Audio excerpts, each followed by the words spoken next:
سلام به همه دوستان و همراهان پیج گالری سکه تهرانی. آلبوم سکه های کامل جمهوری اسلامی از اولین سکه تا آخرین سکه جاری بر اساس هر سال که این سکه ها ضرب شدن تمامی سالهاش تو این آلبوم موجود هست با کیفیت بانکی تا سوپر بانکی.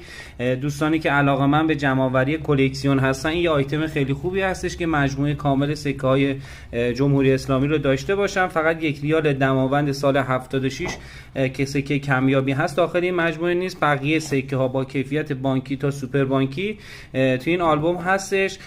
یه دونه الان موجود شده برای پیج گالری سکه تهرانی، میتونید ثبت سفارش کنید. یکی از آیتم های خوب این آلبوم این هستش که تعداد سکه ها و سالهای ضربش رو با مشخصاتش براتون توی آلبوم درج شده و خدمتتون عرض کنم که اگر این آلبوم رو بخواید خودتون تنهایی تهیه کنید خیلی زمانبر هستش و خیلی سکه هاش